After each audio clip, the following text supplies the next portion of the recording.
So the first game I want to play with you is actually named after your book, The Aromatic Cat. I always introduce the show with a game because it gets us started, warmed up for our conversation. Are you ready to play The Aromatic Cat? Absolutely. Let's do it. All right. Wonderful. First question. Who was your co-author and how did you all meet? Co-author was Nyana Morag, and we met because I reached out to her. I read her first book, and I asked her if she would do a Facebook Live with me, and she did. And then we got in touch a few weeks later, and she asked me to co-author the book with her. Fabulous. How amazing. That is so cool. Guys, every time you get a hunch to reach out to a like-minded person, do it, because then these amazing partnerships can come from that. Absolutely. It was amazing. It was universally defined. It was great. Really good. I love that. That is awesome. So who is your book written for specifically? It's written for cat guardians, pet parents, people that think that essential oils are bad for cats. So we basically wrote it so that we would bust those myths. We would help people understand how they could use essential oils safely, and herbs and hydrosols, all botanical remedies safely with their cats at home by themselves. So there's no that you can do courses and learning, but actually sometimes you just want to give it a go. And that's exactly what the book was for people that want to support their cats and try botanical remedies. Everything you need to know is in the book. Perfect. So you kind of already answered this question, but just so that I'm very specific, what exactly falls under the word aromatics? Okay, so in the book, we covered essential oils, dried herbs, hydrosols, and a few powders, mineral powders, so like clay, spirulina, a couple of powders. So those are what we call remedies. Those are what we call aromatics. That's our definition of it. So we tried to cover as many things as we could. Awesome. Perfect. How do cats feel about these aromatics? Oh my goodness, Isabel, they love them. And the transformation that I've seen when I'm working with cats is just phenomenal. It's amazing. It really is.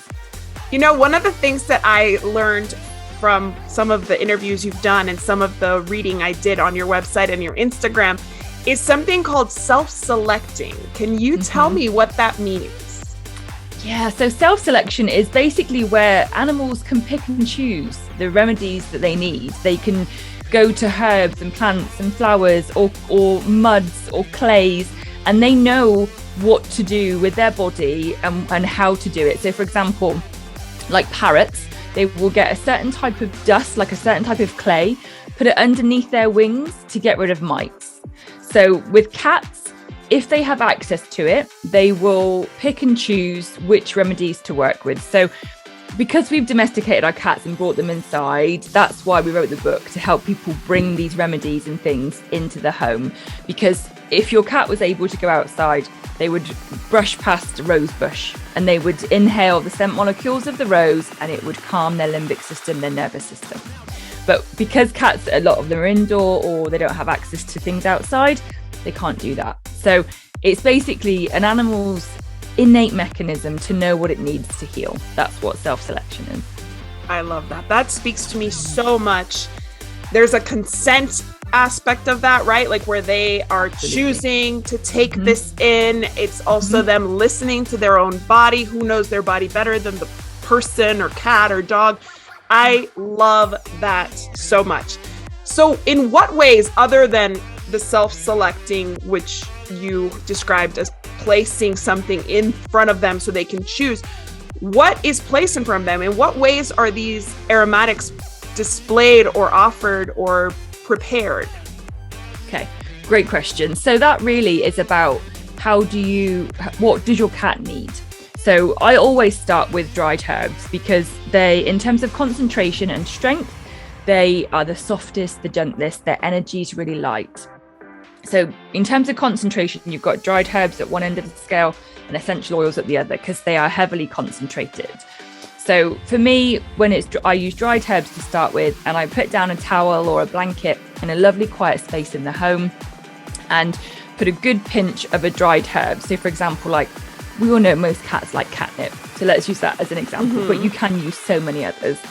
You put a really good pinch in one corner and then, a couple in the others, and you let the cat do what they need to. They may rub and roll around, they may lick at it, they may just sit quietly. So that's how you use the herbs. For the hydrosols, it's again generally about putting it in a saucer and you offer it. So the cat may sniff it, they may lick it, they may just be near it. It really depends what they need, how chronic their issues are, what kind of emotional state they're in. Or if it's essential oils, there's two ways that I would use it. So one is with the lid on. So you've got the bottle in your hand and you offer it to the cat. So if my microphone was the cat, it's like, I don't know, a hand width or two away.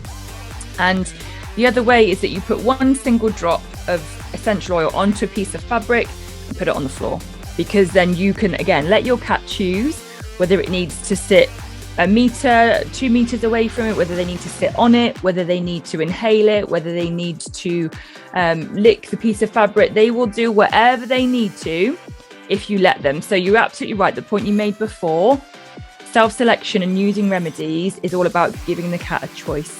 And when you do that, you give them a voice. So you'll hear me say giving cats a voice is my mission. And I know it's probably one of your questions, but I can't help it. I am so passionate about helping people to see that cats can choose and cats can show you if you just give them the opportunity to do so.